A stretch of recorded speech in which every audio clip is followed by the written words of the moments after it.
Pourquoi les hommes pauvres ont l'impression d'être mieux que les hommes riches lorsqu'il s'agit de violence conjugale, lorsqu'il s'agit de problèmes ou de dérives dans le mariage ou dans n'importe quelle autre relation avec un homme? Bienvenue au Goddess Mindset. C'est la chaîne YouTube qui parle de féminité, de luxe et de succès des femmes, en particulier de la femme noire. On a toutes vu, je pense bien, ce qui se passe avec Regina Daniel ces derniers temps. Regina Daniel est une actrice nigériane qui a commencé à tourner dans des films Bollywood depuis très longtemps, depuis son enfance. Donc je pense qu'elle est quelque peu connue sur Internet. Mais ce qui a fait qu'on l'a connue encore plus, c'est qu'elle a fait un mariage. Elle s'est mariée il y a quelques années, 6 ou 5 ans de cela, avec un homme beaucoup plus âgé qu'elle, un milliardaire nigérian. Ça avait pris la toile, tout le monde en parlait. Aujourd'hui, nous avons appris avec des vidéos à l'appui qu'elle subit des violences conjugales dans son mariage. C'est tout ce qu'on sait pour l'instant. Mais les réactions sont déjà biaisées. Lorsqu'on voit les commentaires, les réactions de certains hommes, on lit des choses du genre « Oh, c'est parce que vous cherchez l'argent, c'est parce que vous êtes toujours en train de chercher le luxe et tout. Et nous, on vous dit de rester avec nous. Vous n'entendez pas, nous qui n'avons pas trop d'argent. Vous nous narguez. Voilà ce que vous récoltez lorsque vous partez sortir avec des hommes plus âgés pour de l'argent. Je préfère rire dans une Ferrari que rire à vélo. » C'est devenu une blague et tout le monde en rit des violences qu'elle a subies. Tout le monde rit de cela sur Internet. Mais moi, je me demande toujours pourquoi, à chaque fois qu'il y a ce genre de problème, pourquoi à chaque fois que ce genre de scandale éclate, les hommes moins nantis ont toujours l'impression qu'ils sont beaucoup mieux que les hommes qui ont beaucoup plus d'argent. On a l'impression que c'est le fait d'éviter les hommes riches qui va faire qu'on ne va pas se retrouver dans des problèmes de violence conjugale ou ce genre d'autres soucis. Mais je pense qu'on oublie beaucoup de choses aussi. À Abidjan, ici, en Côte d'Ivoire, dans mon pays, depuis le début de l'année, combien de féminicides, combien d'affaires de violence conjugale, de relations, même pas de mariage, de concubinage, de choses bizarres auxquelles on a associé dans les relations ici en Côte d'Ivoire. Et elles n'étaient pas avec des milliardaires, ces femmes-là, elles étaient avec des hommes banals, elles étaient avec des hommes simples, pauvres même pour dire. C'est en Côte d'Ivoire ici qu'un homme a assassiné sa petite amie, sa compagne, parce qu'il a jugé qu'elle avait eu un concours, le concours d'infirmière. Maintenant qu'elle a réussi, elle avait eu un autre comportement, une autre façon de se comporter. C'est aussi en Côte d'Ivoire ici qu'un homme a payé son transport à Abidjan pour aller à l'intérieur du pays pour assassiner sa petite amie parce que d'après lui, elle ne décrochait pas le téléphone, elle avait changé et toutes ces choses. Mais ces hommes-là n'étaient pas riches.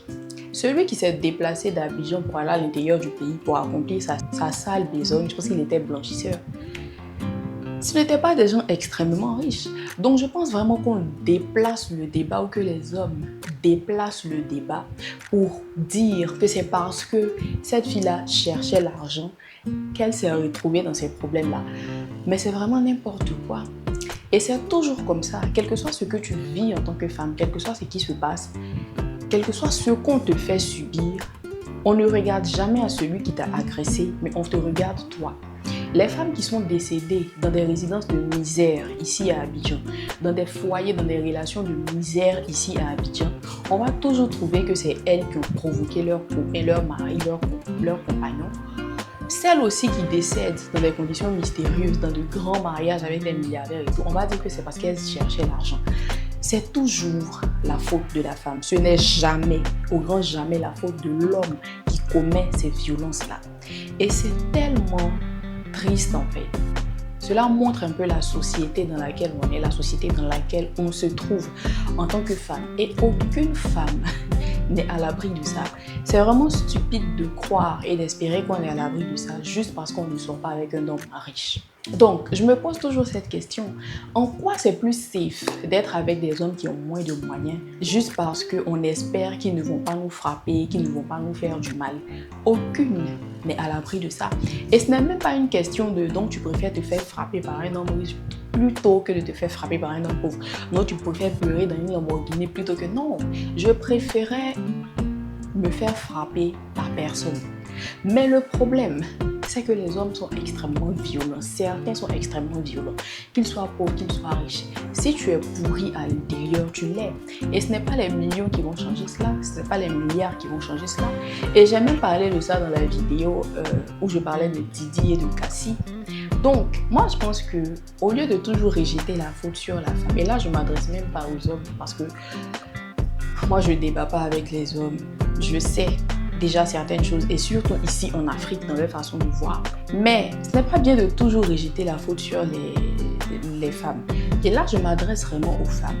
Parce que les hommes vont dire certaines choses. On a déjà peut-être l'habitude, on les connaît. En deuxième position, les femmes. Il y a toujours ce groupe de femmes. Elles veulent prouver aux yeux de la société qu'elles sont exceptionnelles.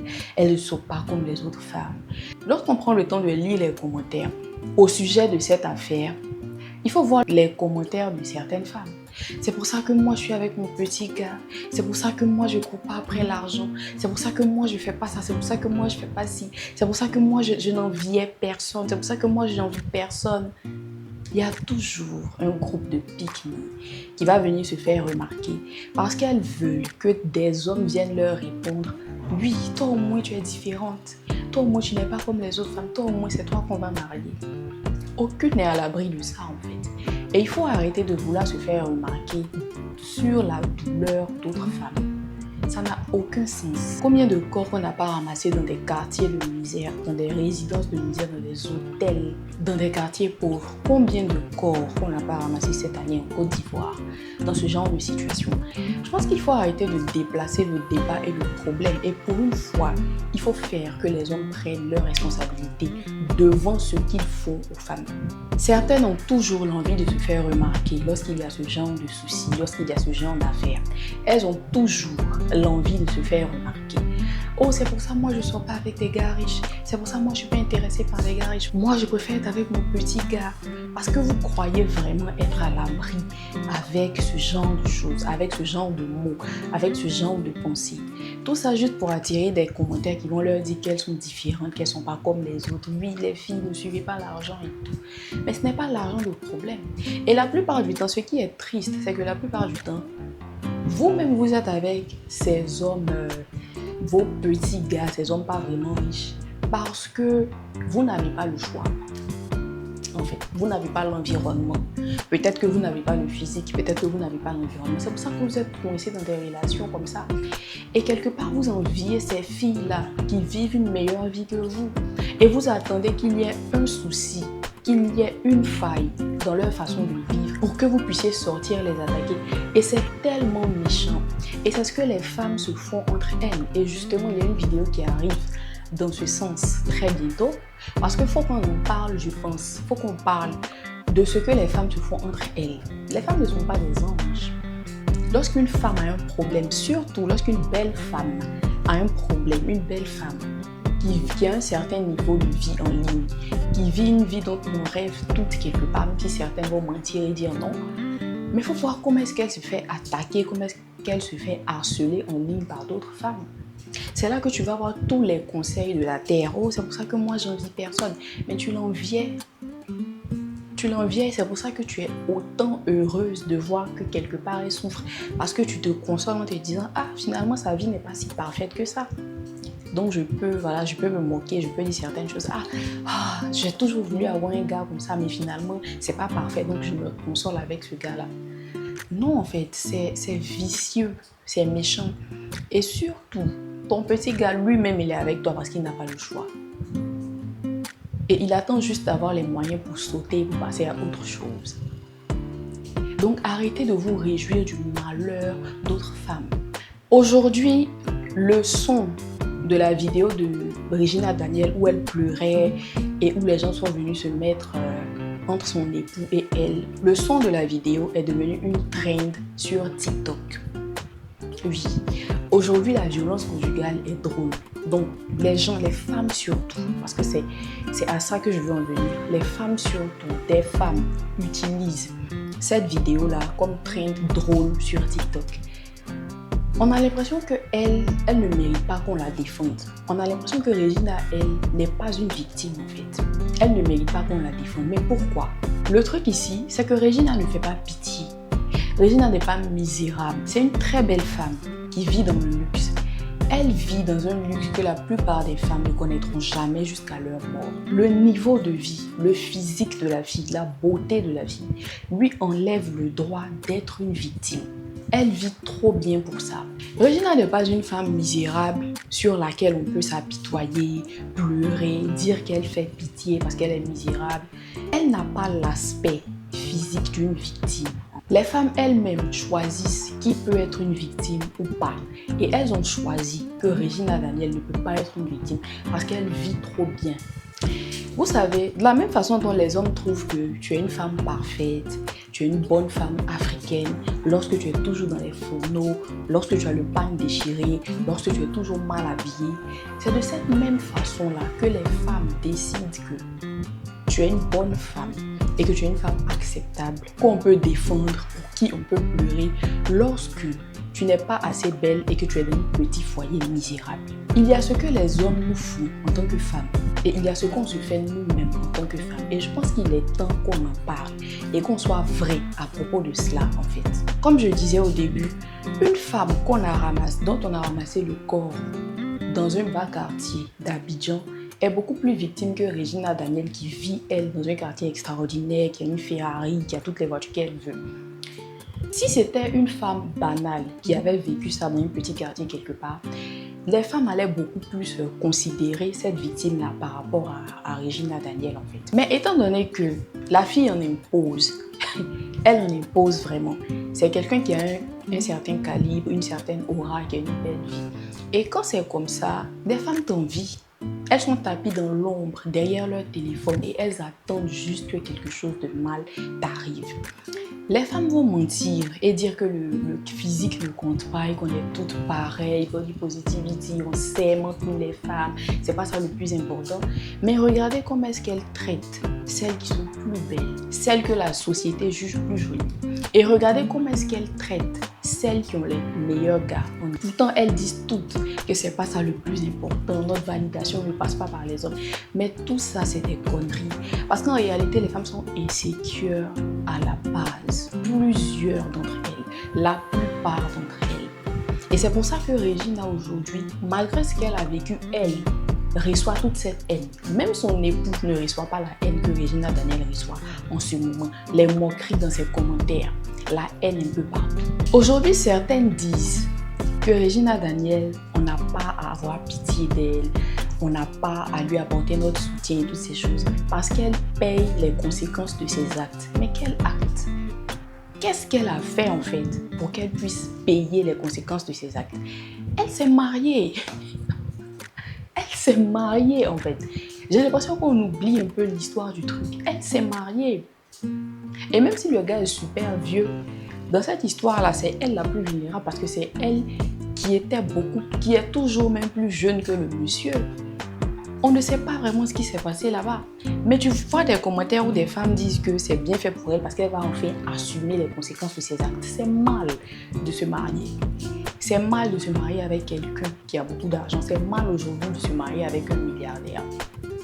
Alors que quelque part, lorsque tu fouilles, si tu fouilles vraiment dans le cœur de plusieurs femmes, c'est ce qu'elle veut. Mais aujourd'hui, c'est mal. Parce qu'elle a cherché l'argent. Et c'est là que tu te rends compte à quel point la solidarité féminine, women empowerment et toutes ces choses, c'est n'importe quoi en fait. C'est n'importe quoi. Payer pour les conséquences de quel acte? Elle doit payer parce qu'elle s'est mariée avec un milliardaire, elle doit payer parce qu'elle s'est mariée, elle doit payer parce qu'elle vivait dans le luxe. On a l'impression que lorsque tu épouses un homme pauvre, tu épouses tout le package et tu es la femme bien, la femme parfaite. Mais lorsque tu épouses un homme riche et que tu prends tout le package, tu es une femme mauvaise. Genre, tu dois être avec l'homme riche, mais tu dois mettre de côté son argent, ses biens et tout le reste. Elle n'est pas une victime de violence conjugale parce qu'elle est trop riche, trop belle. Elle ne mérite pas qu'on la défende. En théorie, toutes les femmes veulent que toutes les femmes réussissent. Toutes les femmes pensent que nous sommes toutes pareilles, que nous sommes toutes belles, que nous sommes toutes ensemble dans le meilleur des mondes. Mais ça, c'est une théorie. La réalité de la vie est tout autre. Et les femmes se font des choses inimaginable dans la vraie vie et dans la réalité. Et même, ça se voit ici, même sur Internet. Et il y a certaines choses qu'il faut expérimenter pour comprendre, en fait. Le niveau d'insécurité entre les femmes, le niveau de haine est à un niveau qu'on ne peut même pas imaginer. Les femmes veulent que d'autres réussissent, mais pas trop. Les femmes veulent que certaines aient les hommes de leur rêve, mais pas trop quand même. On se soutient toutes lorsqu'on a l'impression que ça va pas aller. C'est-à-dire on aime te voir essayer de réussir, mais on n'aime pas te voir réussir vraiment. Lorsque tu deviens la femme que tu as toujours voulu, lorsque tu as le gars qu'elles veulent toutes, lorsque tu deviens en fait la version de toi-même que tu voulais devenir, c'est là que tu lis les commentaires et c'est là que tu vois les vrais visages de certaines femmes en fait. Et ça, c'est une réalité, c'est quelque chose qui existe vraiment entre femmes. Dans le groupe privé, quelqu'un m'a dit, lorsque j'ai fait ce post-là sur Regina Daniel, quelqu'un m'a dit que non, c'est pas ça, c'est le capitalisme et tout, donc il ne faut pas qu'on s'accuse entre femmes. Mais moi, je pense que c'est justement parce qu'à chaque fois qu'on parle de ce genre de sujet, on ne veut pas affronter la réalité et se dire que oui, entre femmes, on a des soucis, que ça continue de perdurer parce que c'est sournois en fait. C'est pas vraiment autant violent qu'avec les hommes, donc on a l'impression que ça n'existe pas, on a l'impression que c'est faux, mais c'est quelque chose qui existe. Des femmes ont vraiment de gros soucis avec d'autres femmes. Elles veulent que tu réussisses, mais pas trop. Et les femmes trop belles, qui ont une aura particulière, qui vivent d'une certaine façon, sont traitées de PUTE, sont traitées de putes par certaines femmes elles-mêmes. Ça se voit tous les jours. Il faut lire les commentaires, il faut sortir dans la vraie vie pour voir que c'est des choses qui arrivent. Parce qu'elles-mêmes, elles ont certaines insécurités, parce qu'elles jugent que l'autre prend trop de place, elle se prend pour qui c'est, elle pense qu'elle est la plus belle, elle est ci, elle est ça. Mais ce sont des insécurités qui existent en fait. Et il faut le reconnaître. Est-ce qu'on connaît toute la vérité sur cette histoire? Pas du tout. Et je pense qu'au fur et à mesure, on aura d'autres informations. Mais déjà avec ce qui se passe sur les réseaux sociaux, avec les commentaires, avec les réactions des gens, on peut voir déjà comment est-ce que les gens pensent et comment est-ce que les gens perçoivent la souffrance des femmes et comment est-ce que les femmes elles-mêmes perçoivent la souffrance de leurs consoeurs. Et on voit aussi pourquoi est-ce qu'on n'arrive pas à se sortir de certaines situations, parce que les femmes elles-mêmes sont prêtes à se taper dessus lorsqu'elles ont l'occasion. Et il faut le dire, il faut le reconnaître. Voilà un peu ce que j'avais à dire sur le cas de Regina Daniel. C'est vraiment triste, n'est-ce pas? J'attends vos commentaires et vos avis par rapport à cela. N'oubliez pas de vous abonner aussi et de nous rejoindre dans le groupe privé. Merci et à très bientôt, chers Galères.